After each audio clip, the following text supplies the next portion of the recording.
now more than ever, people need to go within and plug into that cellular memory, plug into divine source, detach as much as possible from the matrix. Hello again, everybody. This is James Bartley, and you're listening to the Cosmic Switchboard Show. We welcome our very special guest, Robert Stanley, back to the Cosmic Switchboard Show. Robert Stanley's fine website is unicusmagazine.com, and Robert really doesn't need any further introductions because he's well known in the field, highly regarded, and we've got a lot to talk about. So without any further ado, Robert Stanley, welcome back to the Cosmic Switchboard Show. Hi, James. Thanks for having me back. Well, before we came on here today, and in our message traffic back and forth, there was a number of issues you wanted to bring up, Robert, that are foremost in your mind, and they're very topical. And right off the bat, one of them is the whole issue of artificial intelligence. You've got a whole subpage on your website called Technoside. Did you want to share with the listening audience what your thoughts are as far as providing a context of how AI is being seamlessly brought into our consciousness to the point that we're accepting it as a natural part of the natural order of things? Actually, it is, and it's ancient. Most people don't know that. They think it's something brand new that we conjured up in our laboratories. It's actually quite old. And it administrates the entire planet and the synthetic artificial universe that we are in is all administrated by an artificial intelligence or intelligences, multiple, that were created by Lucifer a long time ago, relatively speaking, in Earth terms, okay? So what they're doing right now, though, is a masterful marketing public relations campaign to make people think that this is something new, it's something that we created to enhance the human condition. And it's anything but that.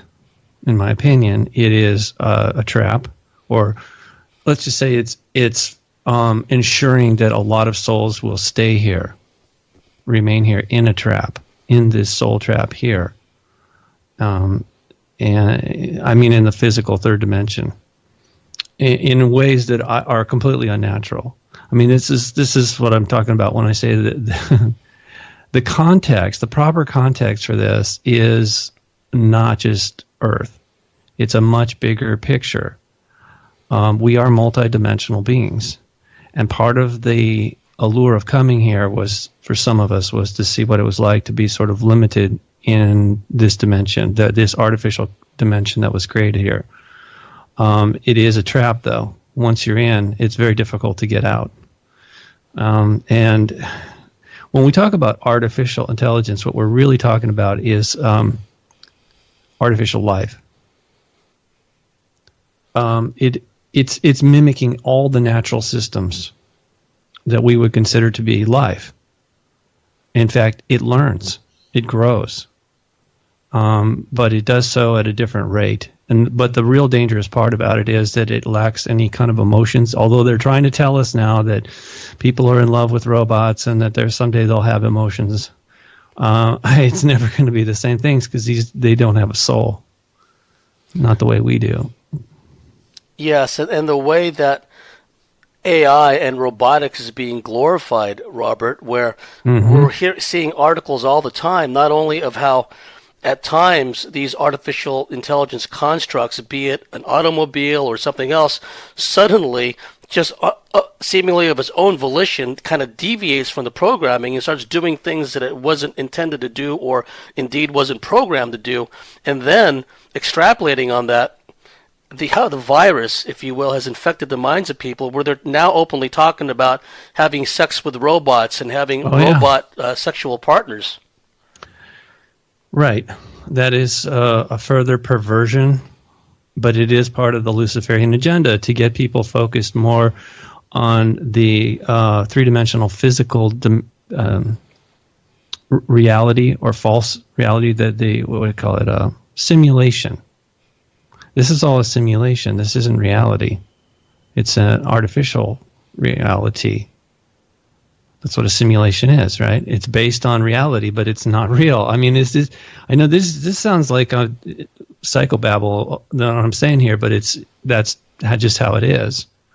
It's very convoluted, but we can comprehend this, I think. It's just difficult to discuss. But no, I mean, we are being shown this through the media all the time as fiction, right? But that is predictive programming in the sense that it is conditioning us. So one of the things, page 2 of Technoside, I have dedicated to just headlines that have made the news, mainstream news, people. Okay, this isn't like all alternative stuff. This is the mainstream news in the last couple years. I've got hundreds of headlines and links to these articles, news articles. I don't expect anybody to read it all, but you should at least scan the headlines and see. Elon Musk, it says here, to connect brains with computers and download thoughts. Musk also says, we must merge with machines or become irrelevant. These are billionaires that Musk is one of them. These billionaires are saying things like this publicly. And I believe Musk said that he was freaking out on it, that the whole thing does seem Luciferian or something like that. But, I mean, they're talking about fighting robot wars on top of everything else, and that these unexpected advances could kill off humankind. I mean, basically, I'm reading straight off the Drudge Report, which is pretty mainstream. I know some people think it's alternative, but it's not. He just links to all the mainstream news stories that he thinks are relevant or somehow interesting, right? So as I look at this, it absolutely freaks me out, because this is the future. It's coming at us like a freight train, and we're just standing there like a deer in the headlights, kind of going, "Oh, well, okay, so yeah, we're going to have sex robots to be better than any human with functioning genitalia." I'm not making this up. I'm reading the freaking headlines, okay? It says sex robots, mind-blowing, nothing like humans ever experienced. Well, not in recent times, but I guarantee you they have in the past. Our ancestors were exposed to this back in the days of Atlantis, which was all the work of Lucifer, also known as Enki, for people who are fans of Zecharia Sitchin. Anyway, like I said, anybody who's concerned about this really should take time to read through, or at least scan, the 2-page article that I have on my website called Technoside. In fact, on the first page, there's a link to a book that was written by a friend of mine named Wes Penray. And it's a phenomenal book, frightening in some ways, but that's not the purpose, actually. It's called Synthetic Superintelligence and the Transmutation of Man. It is an absolute wake-up call. So if you can't get enough information off these 2 pages, and believe me, there's more than enough to make the point, way more than enough. I think it's overkill, but, whatever. That's just how it happened. But the link at the very beginning of this article to this book, this is a free book now, okay? Ebook, PDF, whatever, by Wes Penray. It's absolutely mind-blowing.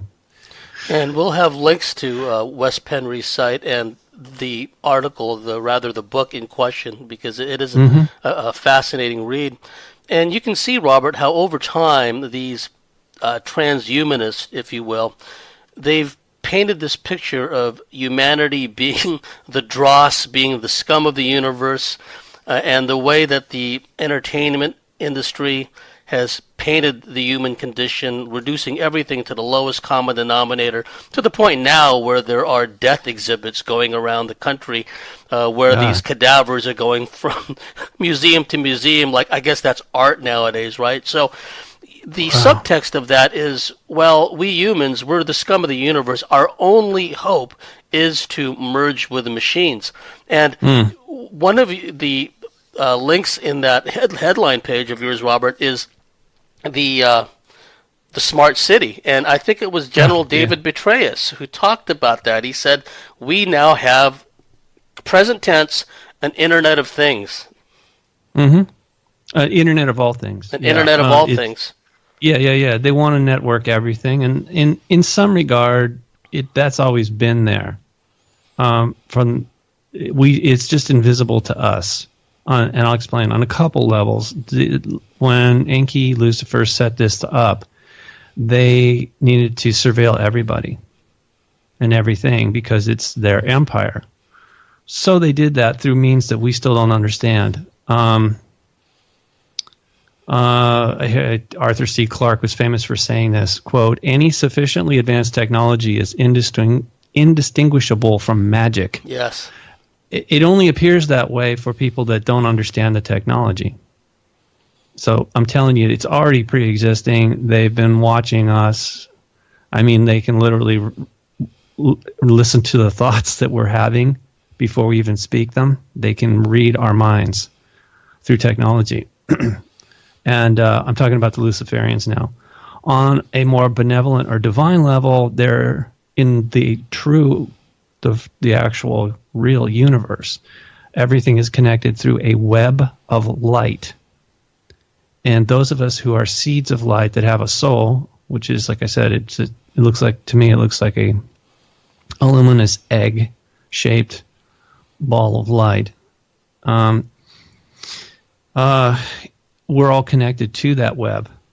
Those of us who have a soul, we're all connected to that. Now, all truly living things are connected to that web of light. It's very difficult to connect to it here in Lucifer's empire because he has firewalls up, and they really don't want us to have that level of connectivity. They want us to be connected more and more increasingly to their synthetic network. And that's really, so this is not an experiment, okay? I know a lot of people think, oh, we're just apes that they put in a lab and tinkered with until they got, no, I in my opinion, during Atlantis, what the Luciferians were doing here was creating a contingent of what we now call super soldiers. And it wasn't a secret space program. It's just that they didn't tell everybody here what was the purpose of the super soldiers and the AI that they were building to interface with the military, the special forces that they were grooming here, and also the other advanced technologies that were all designed around warfare. And the reason is, based on the writings of Wes Penray, that Lucifer was a prince of a royal divine empire, that he was then denied that after he went insane. Now, Wes doesn't say that in his papers. I say that. I've given that information to Wes, and he doesn't discount it. We can't prove this, but here's part of the problem, James. We are not being given authentic, accurate information by the so-called alien forces, good or bad. So we're kind of left to put the pieces together and try and analyze it as best we can. So I just want people to understand that, and I'm sure you do, but for people who might listen to the show, a lot of what we're discussing is speculation presented as fact. I just need to preface that, because in this field, it's rampant. People get really confused, and for example, they think Sitchin's work is because he was a linguist, and he really wasn't. But people have that perception, and perception is 90% of reality here. Yes, and the fact that, and I agree with you about Enki too. I've always had this innate instinctual mistrust towards Enki. In fact, I mean, it's going to sound corny, but when I was younger, I used to call him Stinky Enki, and that pissed off a lot of people in the field back then. And then what's interesting, Robert, is when you look in the comment section of some of your YouTube interviews and elsewhere, the legions of trolls who are pro-Enki they just rise up as one, and that to me is proof positive. You know what? Robert's right about this, because there seems to be no room for debate. It's like, well, Enlil was the one. He was the one that had it in for us. Enki saved us, the savior programming again. And so, where there's smoke, there's fire. I've always felt. And you made an important point earlier too, Robert, in our discussion. You tied the AI agenda, rather, with this soul harvesting, soul recyclement, perpetual prison simulation agenda that is ongoing. That is a key aspect for people to understand. And here's a disclaimer: Robert and I are not here to instill fear in you. We're just raising situational awareness, just like a fighter pilot going through a certain region of the sky. He has to know, or she has to know, what's around at any one time. And so that's all we're doing here, is we're spreading situational awareness. The AI element, it seems, was jump-started. Everything has a double-edged sword to it, Robert. And, for example, the alien crash retrievals over the years, the alleged stories of interactions between deep black elements of the military aerospace community and non-human life forms, I've always felt that was a Trojan horse in order for these forces of Enki, in our example, to seed, if you will, what became, or what was intended to become, the military-industrial complex with this advanced alien technology, which eventually would spread out its tentacles and develop this AI consciousness we're talking about. Yeah, right, because we are the new Atlantis. Yes. And most people don't even believe Atlantis existed, but it did, and it was far greater than what we've been led to believe through the writings of Plato. It was a global empire that was connected to off-world, an extension. It was all part of Enki's empire. This entire planet, this entire solar system was part of his empire. So that was the network.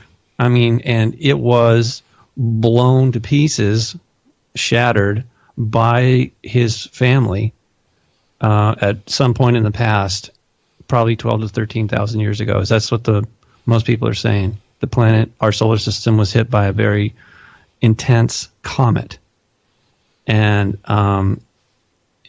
it was very powerful. The destruction was bad. It was really bad. And Enki, according to the translations of Sitchin, or interpretations, I should say, that Enki had claimed he was going to just stand down, and he didn't. He obviously intervened, and people that are Christian would see that as Noah and the flood, that God spoke to him. That's based on a much older story or telling of those events, and that would be the Epic of Gilgamesh.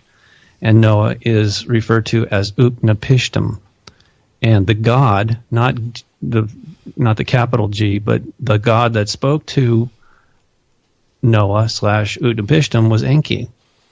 And the reason he did that is because he was trying to preserve a portion of his creation.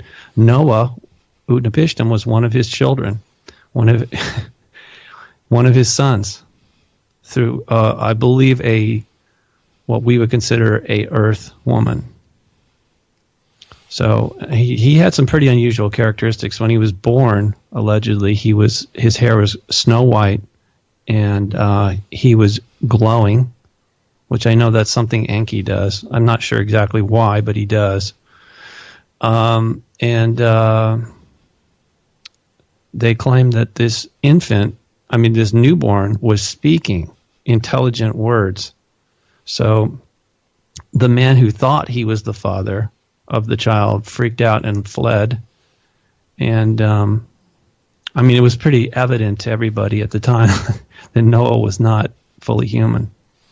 Yeah, what they would have called perhaps in a later age a demigod or a half-god, which we have plenty of these stories in Greek mythology, for example. And also the fact that Noah and others of his ilk were such long-lived individuals, living for centuries, if not thousands of years.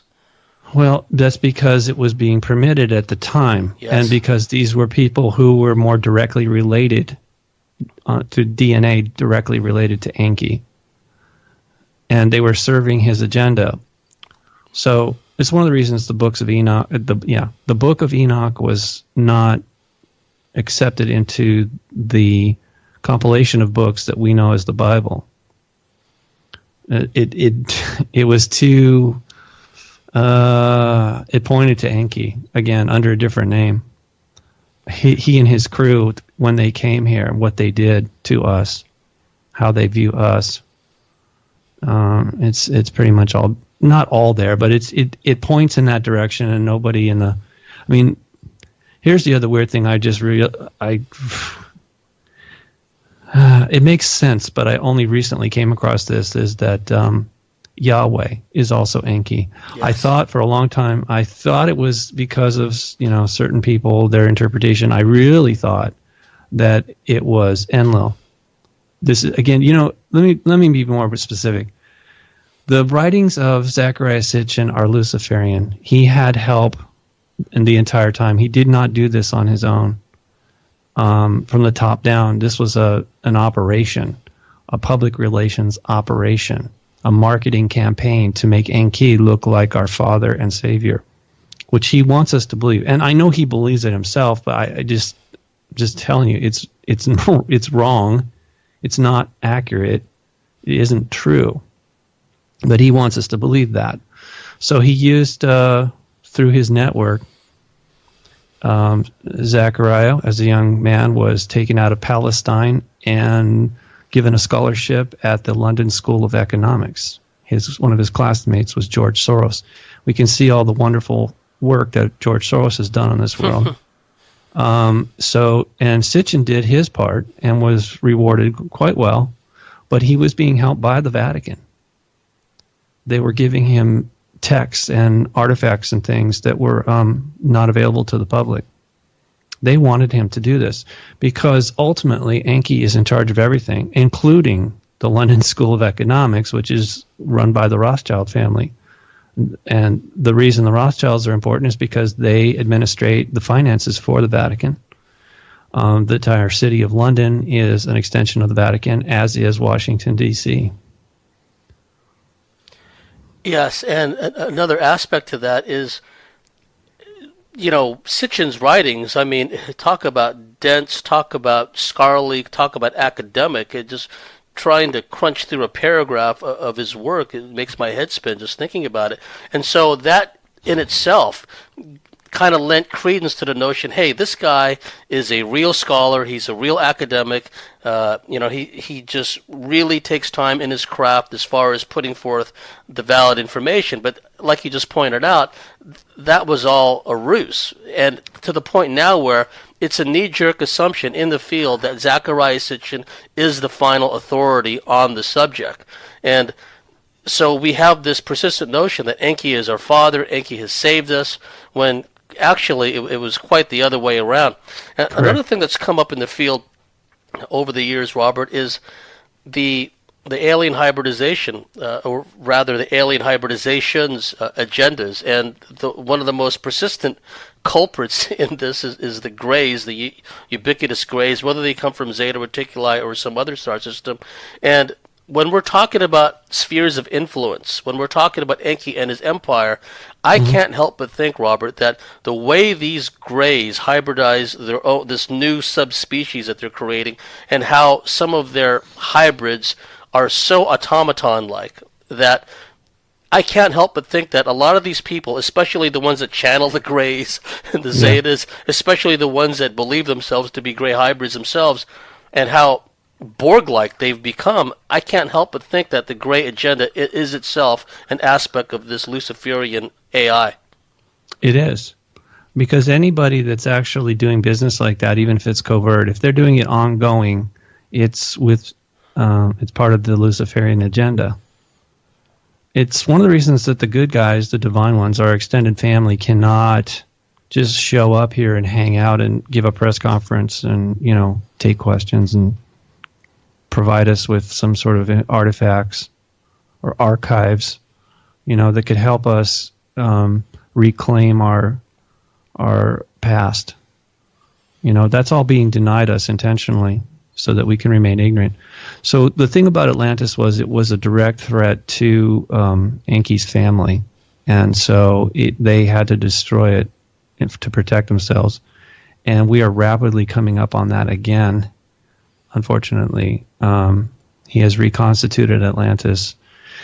And when we get to the point of what they're calling, the transhumanists are calling the point of singularity, and we are networked sufficiently, and the weapon systems are all networked through AI, they'll open a portal, and they will try to invade the command and control center of the divine beings that are Lucifer's family, and he will attempt to end the civil war that he started by taking control of his parents' empire. And, I mean, he wants to enthrone himself as the king. I mean, that is his birthright, but the problem is that he is insane. And I know a lot of people don't like to hear that, but this isn't a personal judgment on my part, but I do believe it's accurate, or it could be accurate. It would certainly explain his behavior as being this jealous, wrathful god of good and evil. You know, he definitely, if you just look at his work and his methodology, it's psychopathic. And it's also schizophrenic in the sense that he does have multiple personalities. And he's very dangerous and very deceptive or devious, you know, in that regard. And this all traces back, allegedly, to an event that could have been prevented, but supposedly he and his crew at the time had ventured into a place that we could only call a forbidden zone, somewhere in the true creation, the multiverse. Somewhere out there was a place that was considered to be dangerous.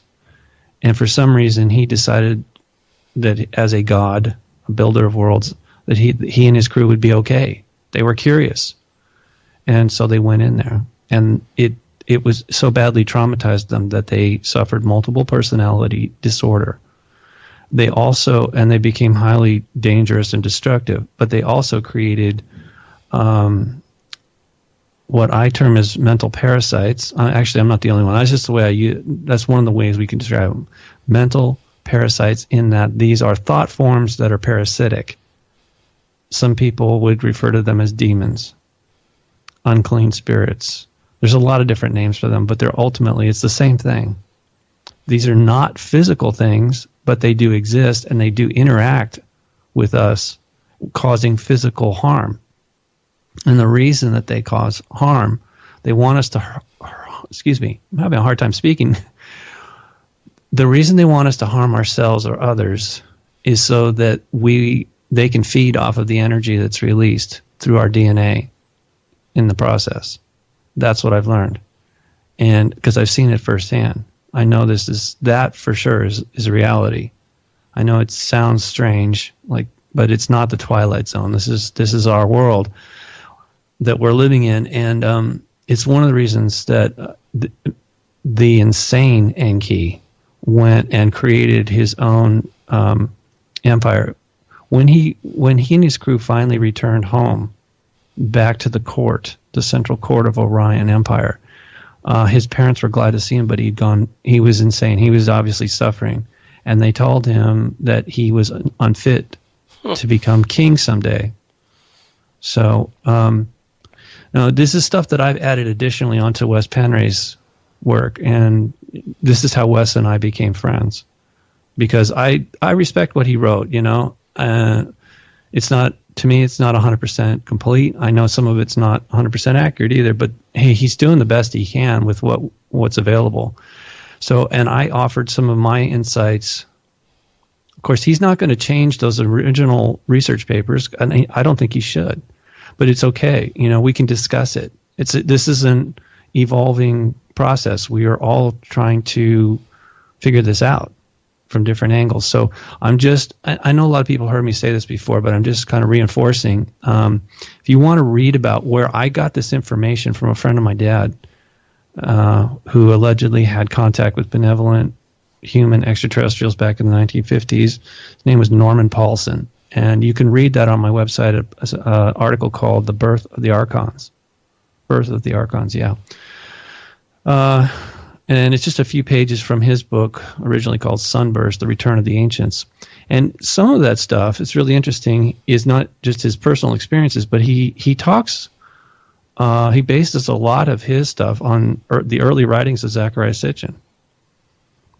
So Sitchin influenced a lot of people, but he was a Luciferian. He just didn't call himself that, but technically he was that. And prior to him being a promoter of Lucifer, there was Blavatsky.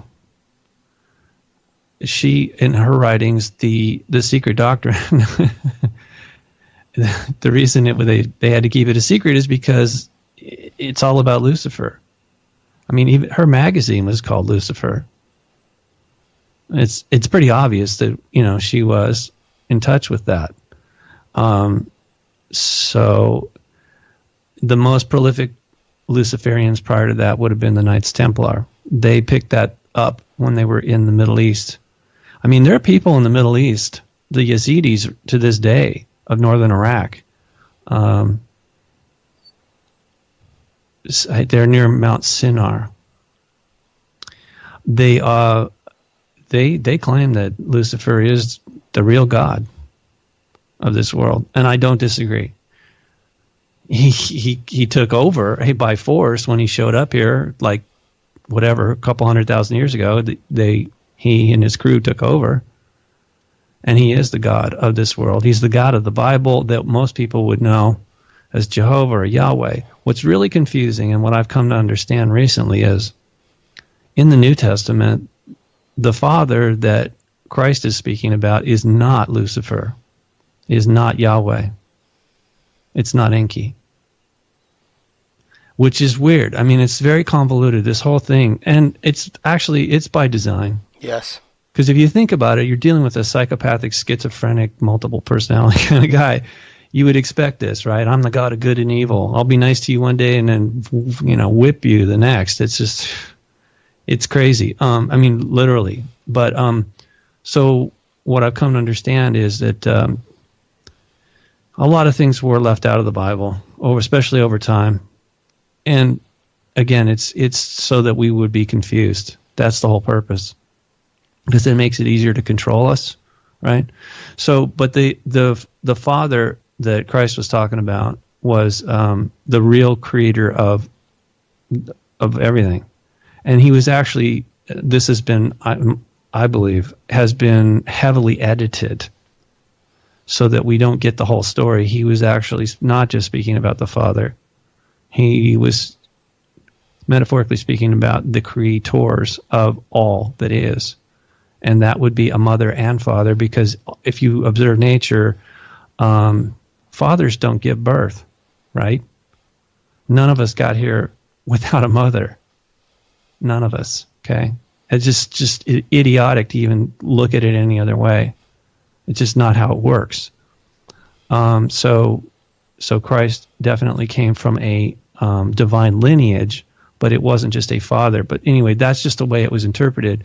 And it's the reason I preface that is because Enki wants us to call him and believe that he is our father in his own convoluted thinking. I mean, that's what he told me when I met him back in 1985. Or I should say, when he confronted me. So I'll tell you, here's some Gnostic teachings that anybody can access through my website in the library section. I just put them up recently, and I find them quite insightful, revealing. So the tree of the knowledge of good and evil, that is metaphorically where we are now. That is the creation of Lucifer or Enki.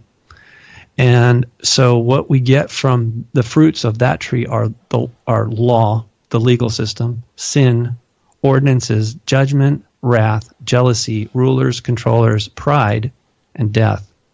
Those are the fruits of that tree of good and evil, okay? That's just from a Gnostic perspective. However, the opposite of that is called the tree of life. Notice how most people don't even talk about it, because in the Bible, we're not allowed to eat of that tree. so they don't even discuss it. It's off limits. That particular, and that's the real universe. It's, again, metaphorically. These are not real trees, people. We're talking metaphorically here. The fruits of the tree of life are love, joy, peace, patience, kindness, goodness, faith, gentleness, temperance, and life. Not the life that we think of here. Where we are now is a form of death for our soul. In the sense that we have, we're under all the restrictions of the Luciferian Empire. And so things like astral travel, telepathy, even to a large degree empathy, it's forbidden here. It is inhibited or prohibited to some degree. So when we think of it's kind of ridiculously backwards. When we come into what we're calling a physical life, that is actually a form of death for our soul, because we're no longer living a spiritual life. We are no longer unencumbered and living as spirit beings, because that's how we were truly originally created. That is our true nature, and that's what at some point most of us will return to when we're ready. The problem is that there's so many distractions and forms of manipulation going on here. They want us to stick around. They're not the Luciferians are not all powerful, or they wouldn't be pulling all these tricks on us all the time, right? And they do need us, or they would have kicked us out or killed us a long time ago. If they could, they would, and they don't. They can't. Yeah, they need us. We don't need them. Well, okay, so, but is this serving a purpose? Is all this, because I used to think this was just an infection and it was a big mistake. But if you're a divine intelligence, I've often wondered, so why would you create a forbidden zone?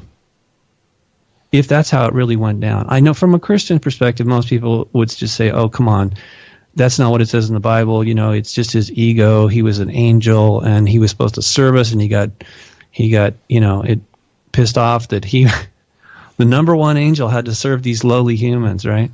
Well, we were never low in all. In fact, one of the reasons, and I've studied these Christian teachings, and especially through the Gnostic versions, the main reason Lucifer was jealous is because we are not lower. We are direct. Those of us that have a soul who came here are directly from the divine parents. And Lucifer is not. From a Christian perspective, he is an angel. He doesn't have a soul the way we do. He is not one of the seeds directly from the parents, the divine mother and father. He was created by them to serve us.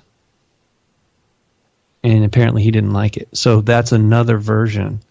And I don't know which one is correct. Honestly, maybe neither one is. Maybe it's something else entirely that we're not being allowed to see. But at least we're discussing it, I mean, I think it's really important that people at least are aware to some degree of what it is that we're all involved in it, whether we like it or not. There's no refuge from this. Believe me, if there was, I'd be there right now, because honestly, I'm very, very tired, sick and tired of this, being here like this under these conditions. You can almost draw a parallel with, say, like a level 4 bio warfare lab, where you have these contagions and these pathogens, but in our example, they are whatever infected Enki and his crew when he went to this forbidden zone. And nowadays there's all this talk about nanites, nanotechnology, what have you. But in this scheme of things, any form of technology, no matter how miniaturized or minute, there is that ghost in the machine element, that demonic, archontic, demiurgic element. Another person who talks about this, Robert, is Tracy Harding, an Australian novelist and fantasist. She talks about how this crew of originals, whatever she called them, they went to this forbidden zone through a Stargate, and then they wound up getting infected and they brought this infection back with them, and then it permeated the entire cosmos and the entire plane of existence. So, Okay. and if we look at it from that standpoint, that it's, for lack of a better term, an infection, and then now we have all the modern day examples, so-called, of spy dust, of nanites, Yeah. and what have you, then we begin to see the nature of the problem, because the way that it like goes down the scale. This place has been described, Robert, as a theater of pain, as a dimension of pain, and we see it in the endless wars. We see it in the truncated lifespan of humans, where we just don't live long enough to just wake up one day and recognize the nature of the manipulation. You know what? And it's really interesting you brought that up, because that's another very good article that Wes Penray wrote called The Death Trap, or was it, sorry, Soul Trap. I forget now. I'm sorry. I can't remember half the titles of the articles here. Hold on. Let me see here. He's got so many articles. That's the thing. Yeah, no, I mean, it's a good one. Here, well, hang on. I need to give you it's at the very top of my article section. It's called The Death Trap and How to Avoid It. I'm not even sure if this is possible, because I've been studying this a lot lately, and there's various interpretations. But even science recently has noticed that there is an energy field around our planet, not the Van Allen radiation belts or something else, that they said, what the hell is this? It looks like something out of Star Trek. Is it protecting us or what? It's actually a soul net. It's a net now. Wes claims that it used to be just an entire bubble of energy around the planet that would prevent any soul from migrating off this world once they are physically dead, right? Once they leave their body. I guess you could do it through astral travel as well, and that's all being prevented. So there was this bubble of energy. It has become more porous over time, according to Wes. He claims that people that, like ourselves, that are more aware and awake, have, with their intent of will, have poked holes through this thing, and so it's more like a net now. But anyway, the reason that I have shortened our lifespan is because every time we physically die and our soul leaves the body, they convince us to come back here, and every time they do, they erase our memory of the previous life. They either erase it or block it as best they can.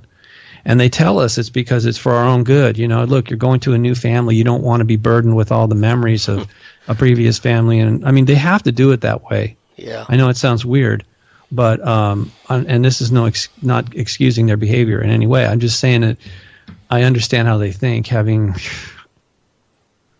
the couple times that I interfaced with Enki directly, he really did a number on me. He wanted me to think he was God, that he was the Father, and I really was. I wouldn't consider myself a Luciferian, but he definitely had me under his influence for almost 30 years.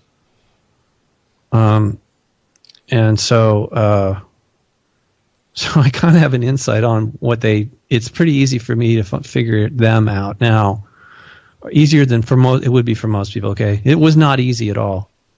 It wasn't. Just saying that, if you hang out with somebody or you've had encounters with them, you know them better than somebody who's never ever met them.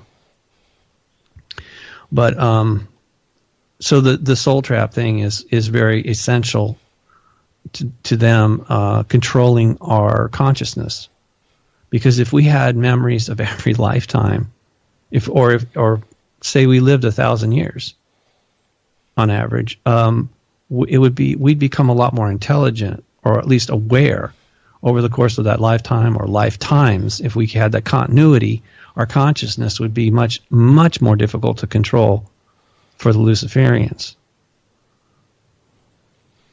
Yes, and by swiping, doing the mind swipe, a lot of us have had past lives as shamans, as mystics, as seers, as adepts, and in other lives we were strategists and whatnot. By wiping the slate clean and being dropped into some family that may not even be ideal for us, and then we have to go through all this hardship, it's easier to keep us under control. And then you throw in the supernatural, if you will, the hyperdimensional aspect, where there's all these shadow beings around, there's all these jinn all over the place that tempt us to put, archontic thoughts in our head, etc., etc.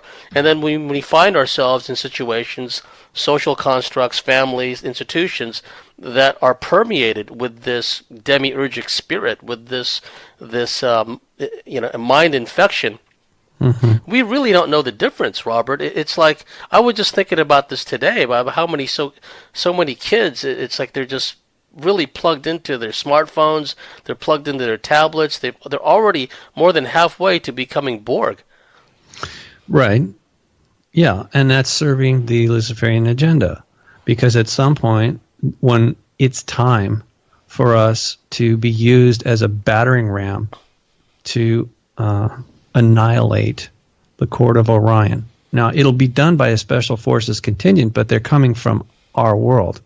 And if he has his way, then this world, this solar system, will continue to be part of his empire, which is expanded into the Orion Empire, which is where he originated from, allegedly. And, so that's his goal. And he wants us to all to be, as he said, he's a jealous God. He wants us to all worship him or work for him. And this is the way he's ensuring that, is by addicting people to the technology, his false light technology. Now, in the recent past, we've had heard a lot of discussion about Planet X, about Nibiru. This comes up again and again in Sitchin's work, right? Yeah. And a lot of people try to interpret it this way or that. What are your thoughts on that? Because still, there are some, I consider, credible channels on YouTube where there does seem to be this extra astronomical body or bodies in the solar system, but we haven't seen much more progress in that front. I mean, it may be there. Is it getting any closer? Is it starting to manifest in the form of seismic volcanic activity? What's your take on that, Robert? I don't lend much credence to it at all. Like most of the things that Zechariah wrote. Look, I'll give you an example. One of his works is called The Lost Book of Enki. Oh, yes. Total fraud. No, it's not. It's a work of fiction, and he says so right in the foreword, but nobody reads that part. They just jump right into it and go, oh, this is like all the other books, because it's written the same way, which makes me think, okay, so which came first, all the other fiction? And then he just figured, well, I'll just tell him, sort of like a disclaimer, a hidden disclaimer that it's all just my... Look, he's not the only one. Billy Meyer was the same way. His contact notes are with one of the entities is Ptah. Ptah, yeah. That's another name for Enki. Yes. And he's having these mental conversations, and like humans are just basically earthworms or whatever he called us, and they are the almighty Palladian gods or something, and but it was just more of the same. It's Luciferian, and so technically Billy Meyer's a Luciferian, and that's why a lot of his stuff is completely convoluted and not true. Turns out, right? One of the Palladians was also named Semyazi, which is also in the Book of Enoch, right? Yes. Semyaz, yeah, I know. Although, Semyaz in the Book of Enoch is a man. The thing is, it's the same people. They part of the subterfuge is they keep changing their name, but they can't change their behavior. They don't really have a plan B, and this is one of the reasons they get so freaked out, especially recently, because there's so many people here that are waking up. And to some measure, I should say, the Luciferians themselves are responsible for that waking up of these people. Because they're acting so crazy, it's making people go, wait a second, this makes no sense whatsoever. And so they're questioning so-called authority or the media, the government, etc. And this is causing the Luciferians to become even more desperate and act more crazy. And it's sort of like it's growing exponentially like a snowball rolling down a hill. They're really not as easily fooled. Part of it too is, and this is again going back to part of what Wes Penray's research has said, By the way, a lot of his research, he is citing a lot of various sources out there that some of them I accept, others I don't. But the point is, he's doing an analysis of things as he finds them, that's good. And you can see a progression in his thought process as he's exposed to different and new information. But one of the things he said was from 87 to 2012. Actually, he reported it. He didn't make this up. He just said that the energy on this world was increasing from 87 to 2012, and it was altering our consciousness. I think it's been breaking down the barriers, the firewalls that were implanted in us so that we could not be connected to each other and the cosmos, the real creation. So that's part of the healing process. That's one of the contingency plans that's been going on, and I believe that it's continuing. It's just that everybody who survived through that period from 87 to 2012, even if you were born like 2011, you would be a different person than anybody who came before 87. It started, some of us were early adapters, like Whitley Strieber and myself and some others. We started in 85. Things started getting completely nuts for us. And, so anyway, after 2012, things, everybody was different. Our consciousness was different. And the momentum, I feel, was on the side of the benevolent ones here. Those of us who are connected with the benevolent ones, we have more awareness and ability now than we've ever had in the past.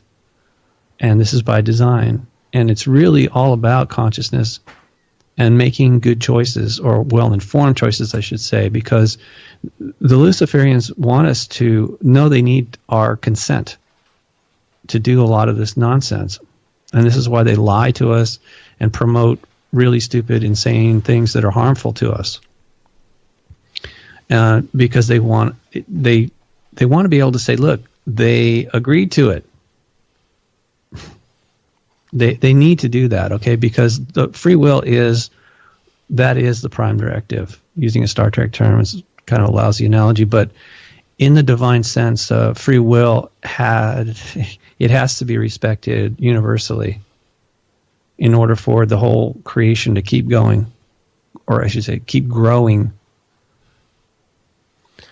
Yeah, it creates this kind of cascading effect when this agreement, tacit agreement, or even agreement by, through coercion or through deception, whatever the case may be, that agreement kind of, it becomes embedded in the fabric of reality, and we kind of get, like a signatory to all this stuff. So that's the first step, is to recognize, wait a minute, I don't need to be a party to this anymore.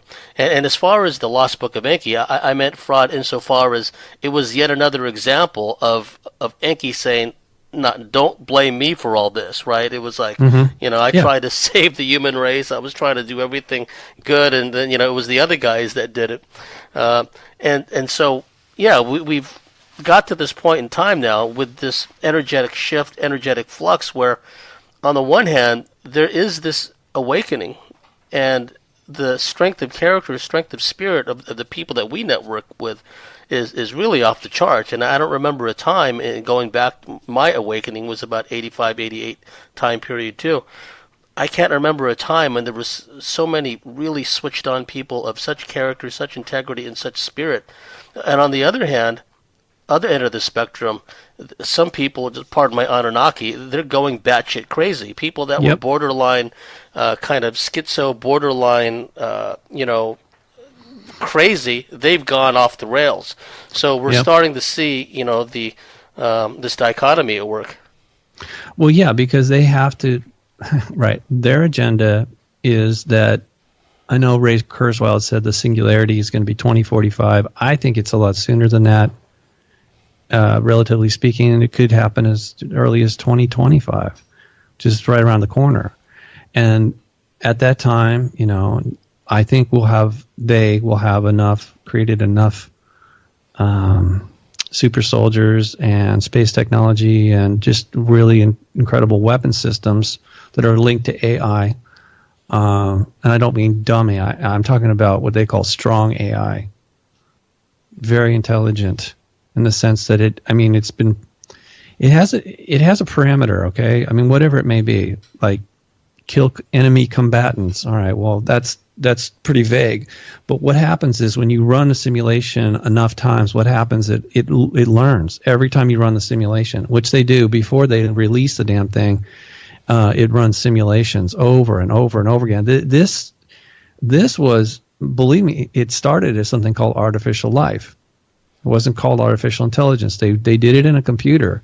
The original one that we are allowed to know about was called Sugarscape, where there was digital black and red ants that were fighting over a digital pile of sugar. And every time they ran the simulation, it was a little bit different. And these digital ants would adapt to that because that was part of the program.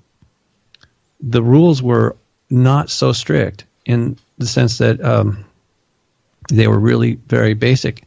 And part of the program was that it was allowed to adapt to the conditions. And so this is what I said. It's simulating life, but it isn't. And this leads me to something that I'm really not comfortable talking about, which is there are people, entities here that are not, they don't have a soul. Absolutely. And, well, you could say that, but for me, I couldn't believe that. Up until recently, it didn't make any sense to me but now I'm starting to see that this is the way Lucifer, operates. He figured out there was a way to create, in mythical terms, they're called golem. Mm-hmm. And there's a way to animate inanimate objects. And, God, I know it sounds like magic, and on some level it is, but on another level it's technology. That's really what it is. It's a technique. That's what technology means. It's a repeatable technique, right? That gets the same results every time. You switch it on and boom, it works, right? Unless it's broken. This is what we're talking about here. There's a way. They figured out a way. He figured it out because think about it. This is a really dangerous guy because he was a divine god, a builder of worlds, and then for somebody like that to become criminally insane, that is extremely, extremely dangerous. And his motivation is this reclaim what his birthright. So he feels justified, and the ends justify the means, and so basically anything goes with him up to a point.